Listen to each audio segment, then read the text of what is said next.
오늘 우리에게 주시는 하나님의 말씀 누가복음 2장 39절부터 52절까지 말씀입니다. 누가복음 2장 39절부터 52절까지 말씀 저와 함께 한 절씩 교독하시겠습니다. 아기의 부모는 주님의 율법에 규정된 모든 일을 마친 뒤에 갈릴리의 자기네 고향 동네 나사렛에 돌아왔다. 아기는 자라나면서 튼튼해지고 지혜로 가득 차게 되었고 또 하나님의 은혜가 그와 함께 하였다. 예수의 부모는 해마다 6월절에 예루살렘으로 갔다. 예수가 12살이 되는 해에도 그들은 절기 관습을 따라 6월절을 지키러 예루살렘에 올라갔다. 그런데 그들이 절기를 마치고 돌아올 때에 소년 예수는 예루살렘에 그대로 머물러 있었다. 그의 부모는 이것을 모르고 일행 가운데 있으려니 생각하고 하룻길을 갔다. 그 뒤에 비로소 그들의 친척들과 친지들 가운데서 그를 찾았으나 찾지 못하여 예루살렘으로 되돌아가서 찾아다녔다. 사흘 뒤에야 그들은 성전에서 예수를 찾아냈는데 그는 선생들 가운데 앉아서 그들의 말을 듣기도 하고 그들에게 묻기도 하고 있었다. 그의 말을 듣고 있던 사람들은 모두 그의 슬기와 대답에 경탄하였다. 그 부모는 예수를 보고 놀라서 어머니가 예수에게 말하였다. 얘야, 이게 무슨 일이냐? 내 아버지와 내가 너를 찾느라고 얼마나 애를 태웠는지 모른다. 예수가 부모에게 말하였다. 어찌하여 나를 찾으셨습니까? 내가 내 아버지 집에 있어야 할 줄을 알지 못하셨습니까? 그러나 부모는 예수가 자기들에게 한 그 말이 무슨 뜻인지를 깨닫지 못하였다. 예수는 부모와 함께 내려가 나사렛으로 돌아가서 그들에게 순종하면서 지냈다. 예수의 어머니는 이 모든 일을 마음에 간직하였다. 예수는 지혜와 키가 자라고 하나님과 사람에게 더욱 사랑을 받았다. 아멘. 하나님의 양육 방법이라는 제목으로 하나님의 말씀 선포하겠습니다.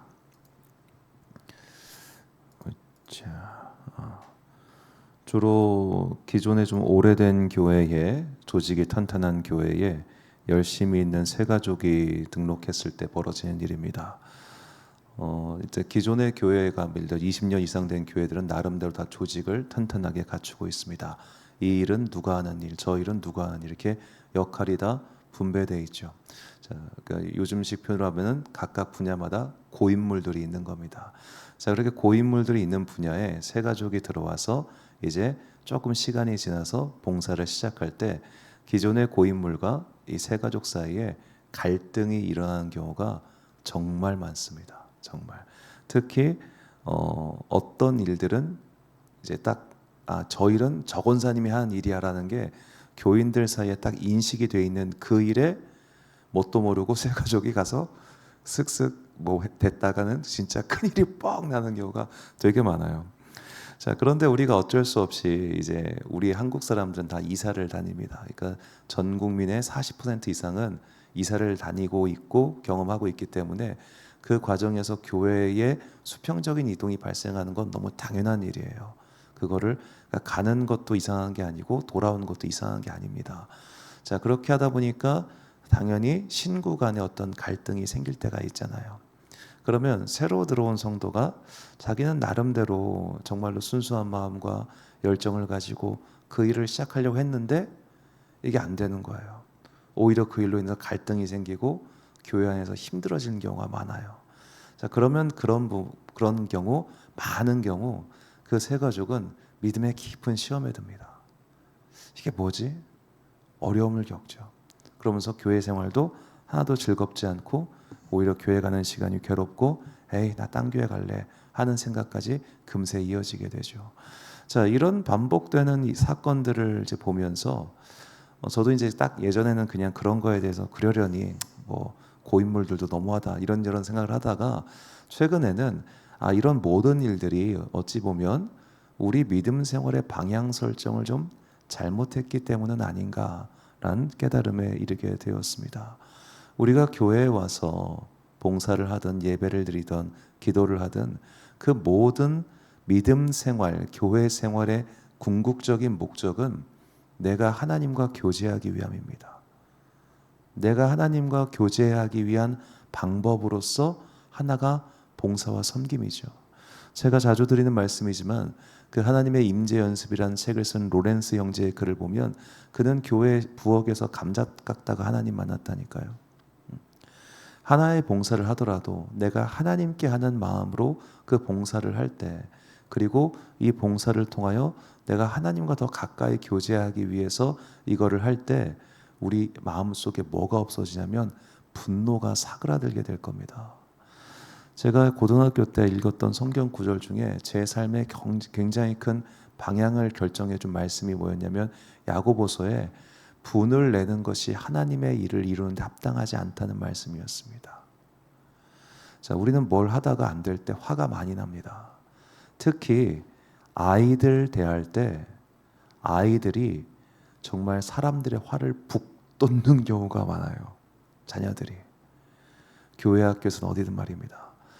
근데 저는 감사하게 지금까지 한 번도 그 아이들 때문에 이렇게 막 뚜껑이 열려본 적은 없어요. 그냥 기본적으로 애를 좋아해서 그런지 모르겠습니다만, 자, 그 선생님들 중에 이렇게 애들 때문에 너무 속상하고 힘들어가지고, 제가 아직도 기억나는 권사님이, 이분이 딸만 셋이에요. 그러니까 항상 교양 있게 또 애들이 또 착했어요, 딸들이. 그래서 딸들이 이렇게 항상 교양 있게 키우다가 남자애들 반을 맡으니까 감당이 안 되는 감당이. 그래가지고 뭐 전도사님 나 교사 못하겠어요. 그게 아직도 참 기억이 나는데, 지금은 다 환갑 넘으신 분들이고 해가지고 되게 옛날 일이긴 하지만, 그때 그 모습을 보면서 우리가 이 봉사라고 하는 그걸 통해서 이것을 하나님과의 교제의 수단으로 삼지 못하면 이 봉사하다가 피곤하고 열받고 화내고 충돌하고 갈등을 일으키고 끝없이 반복되겠구나. 끝없이. 그래서 우리는 우리의 기도 생활과 우리의 믿음 생활의 궁극적인 방향을 하나님과 함께하기로 정해야 됩니다. 자, 오늘 본문은 마리아가 예수님을 대하는, 어떻게 보면 예수님을 양육하는 그 방법을 보여주는데 굉장히 독특합니다. 19절과 51절에 굉장히 비슷한 표현이 등장해요. 우리말 성경에. 19절을 보니까 마리아는 이 모든 말을 마음에 새기어 생각하니라 라고 했고, 오늘 보면 51절 보니까 예수께서 함께 내려서 나사렛에 이르러 순종하여 받으시더라. 그 어머니는 이 모든 말을 마음에 두니라. 자, 마음에 새기어 생각하다, 그리고 마음에 두다 라는 헬라어는 각각 쉰테레오와 디아테레오라는 단어인데, 보시면 딱 나오지만 테레오라는 동사에 그 앞에 접두어만 지금 달라진 겁니다. 헬라어 동사는 접두어에 따라서 의미가 약간 바뀌긴 하지만 중요한 것은 그 뒤에 있는 본동사예요. 본동사의 뜻은 자체를 변하지 않고 저 앞에 있는 접두어에 따라서 약간 의미와 방향만 살짝 바뀔 뿐입니다. 그래서 사실상 이 쉰테레오와 디아테레오는 우리말로 번역하면 둘 다 차이가 없어요. 그들은 뉘앙스의 차이를 느낄 수 있겠지만 그냥 우리말로 번역하면 생각하다, 그 이상 번역하기가 되게 어려운 단어입니다. 하지만 이 테레오라고 하는 본동사는 뜻이 더욱더 명확한데, 테레오는 지켜보다 보호하다라는 뜻이에요. 지켜보다 보호하다. 자, 오늘 본문 상황을 다시 한번 그려봅시다. 지금 애가 실종된 거예요. 명절에 갔는데 애가 실종됐어요. 실종돼서 지금 5일 만에 찾은 겁니다. 하루 지나서 알았고요. 찾는데 4일 걸렸고요. 우리였으면은 만나자마자 야이 욕을 하고 때리고 그냥 성전이고 뭔가네 그냥 손찌검을 했지. 너무 화가 나고 얼마나 놀랐겠어요. 자, 그런데 이 부모는 이 아이를 그냥 내버려 둡니다. 일단은 분명히 이 아이가 남다르게 클 거라는 것을 준비했기 때문일 겁니다. 그리고 제가 볼 때는 가장 중요한 거, 이 부모 둘한테는 이 아이를 키울 능력이 부족했어요. 능력이. 자, 하나님의 아들입니다. 성령으로 잉태했습니다. 그런데 요셉과 마리아는 가난한 사람들입니다. 가난하고 그리고 능력이 좀 많이 부족한, 사회적으로 봤을 때. 자, 그런 아이인데 애가 되게 똑똑해요. 자, 우리가 드라마의 한 장면처럼 되게 애가 똑똑해. 근데 부모님은 딱히 뭘 해줄 수 있는 게 없어. 대신 공부를 해줄 수 있는 것도 아니고 숙제를 대신 해줄 수 있는 것도 아니에요. 그럼 엄마 아빠는 뭐예요? 뒤에서 지켜만 보고 있잖아요. 지켜만 보고. 그리고 배고파? 밥 챙겨주고.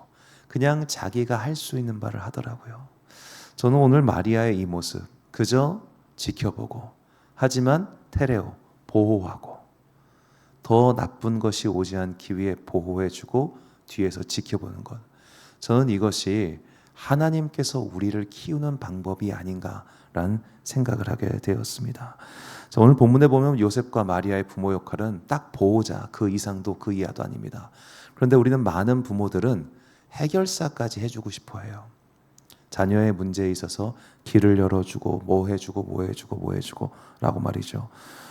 그 이유는 우리가 살다 보니까 해결사가 있었으면 참 좋겠다라는 생각을 하기 때문입니다. 다들 아시잖아요.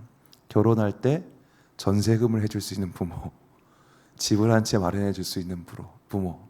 이 차이는 자녀의 인생을 살아갈 때 어마어마하게 차이가 납니다. 진짜.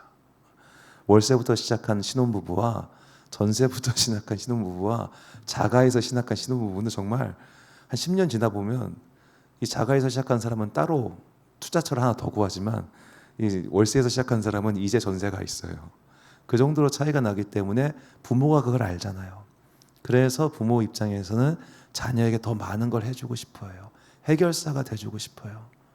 기왕이면 나중에 상가 정도 하나는 얻어줄 수 있으면 좋겠다라는 생각도 해요. 저희가 해보니까 이제 학원들 쭉 하잖아요. 학원 하면은 되게 젊은 원장들이 있어요. 20대, 30대 초반이에요. 저렇게 젊은 원장이 어떻게 저걸 마련했지 보면은 엄마, 아빠가 해주더라고. 그런 친구들은 진짜 금방 확장해요. 진짜 너무 부러워요. 그러다 보니까 우리가 그런 부모가 되고 싶어하고 더 중요한 거, 하나님께서 나에게 그런 부모가 되셨으면 좋겠는 거예요. 그냥 나를 보호하고 그냥 나와 함께하는 이 정도가 아니라 하나님 내 문제 다 해결해 주세요. 이것도 해결해 주시고 저것도 해결해 주시고 이것도 맡겨드릴게요. 그렇게 합니다. 그러다 보니까 믿음 생활에 실망이 찾아와요. 해결이 안 되거든요. 저는 오늘 마리아가 예수님을 지켜보고 그러나 보호하는 그 위치가 하나님께서 우리를 바라보시는 위치라, 그런 마음의 깨달음이 왔습니다. 물론 하나님께서는 위급한 순간에 보호자로서 그 문제를 해결하기도 하십니다. 하지만 하나님은 우리가 우리 각자의 인생을 책임감 있게 살기를 더 원하십니다.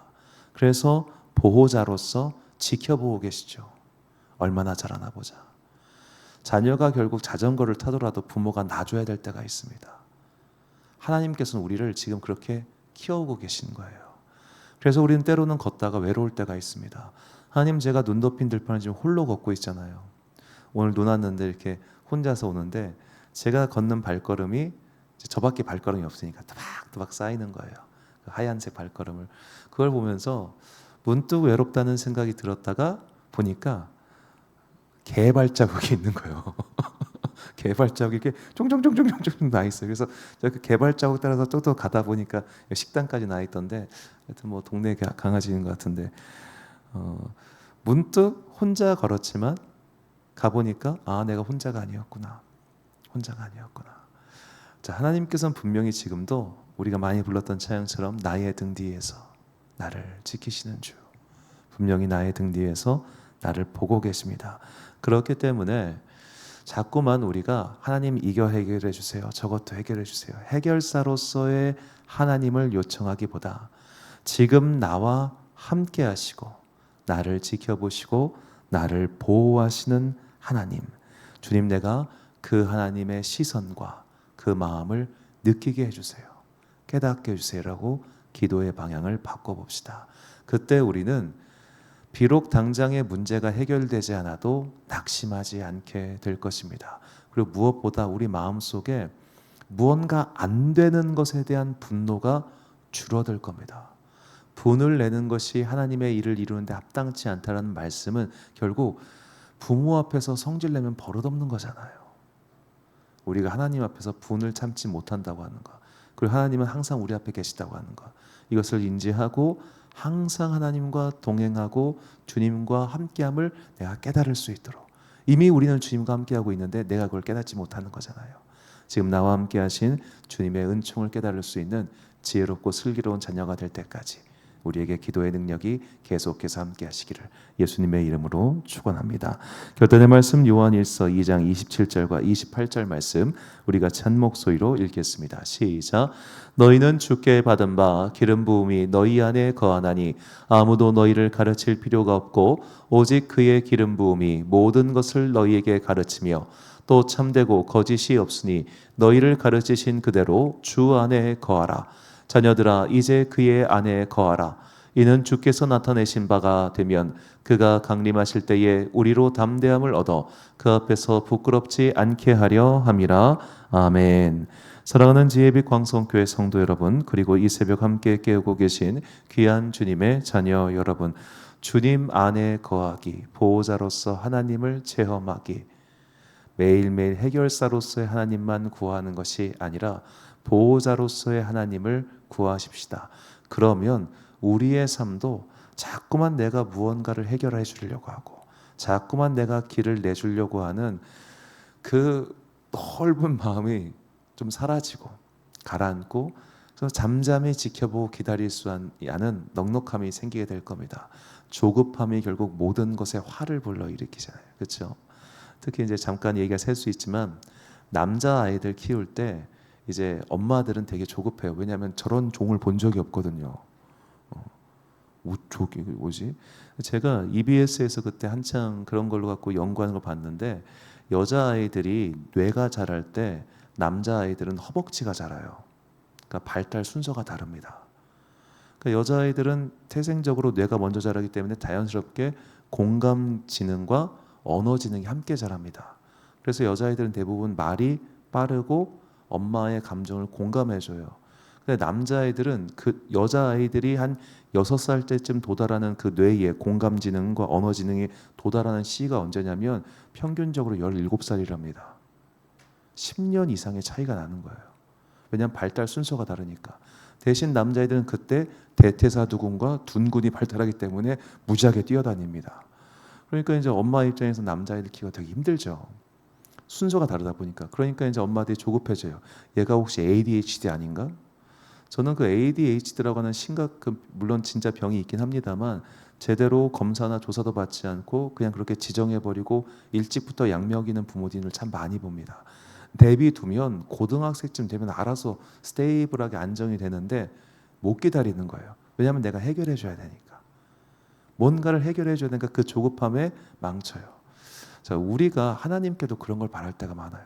하나님은 때가 있어요. 보고 계세요. 그래서 기다리고 계시는데 나 혼자 조급해가지고 조급증에 빠져서 해줘 빨리 해줘 하다가 지푸레 지쳐버리는, 우리가 그런 기도의 악순환에서 벗어나기 위해서 하나님 안에 거하기, 이 훈련을 계속함으로 말미암아 조급증에 빠지지 않고 우울증에 빠지지 않고 무엇보다 분노의 늪에 빠지지 않는 그런 슬기롭고 현명한 여러분과 제가 되시기를 주님의 이름으로 축원합니다.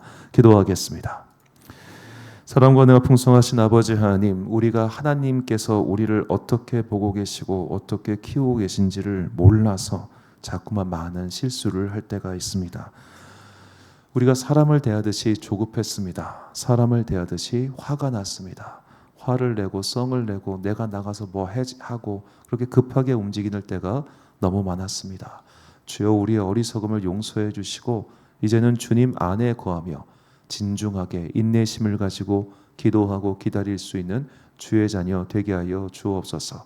무엇보다 우리가 주님의 안에 거하고 있다는 것을 체험하게 하시고 깨닫게 하사 나로 하여금 믿음의 잘못된 방법론에 빠지지 아니하도록 우리에게 지혜와 능력을 더하여 주옵소서. 2월의 첫 번째 주일입니다. 또 밖에는 많은 눈이 내리고 있습니다. 오늘 또 먼 길 출퇴근하는 우리 성도들 주님 오간길 지켜주시고 운전대와 그 발목을 붙들어 주셔서 모든 여정들이 안전하게 거할 수 있도록 은혜 가운데 거하여 주시옵소서. 각자의 삶을 열심히 살아가는 모든 성도들의 삶을 지켜 주옵소서. 주님께서 보호자로서 우리와 함께 하셔야만 우리가 이 삶의 여러 가지 위협과 어려움 가운데서 넘어지지 아니할 수 있사오니 주님께서 크신 팔과 능하신 손으로 우리 각자의 인생과 삶 가운데 역사하여 주시기를 간절히 소망합니다. 연로하신 성도님들 지켜주시고 각자의 처소에서 기도하는 모든 성도들에게 성령의 놀라운 임재와 함께 하심의 은혜가 있기를 소망하오며 이 모든 말씀 우리 구주 예수 그리스도의 이름으로 기도드립니다. 아멘. 오늘의 기도 제목입니다. 해주세요의 기도에서 함께 해주세요로 기도로 믿음 생활의 방향을 정하고 지킬 수 있도록 주님과 함께 하심을 깨닫게 해달라고 기도하겠습니다. 오늘 주신 기도의 제목 가지고 기도와 묵상에 힘쓰는 하루 되시길 바랍니다. 기도하겠습니다.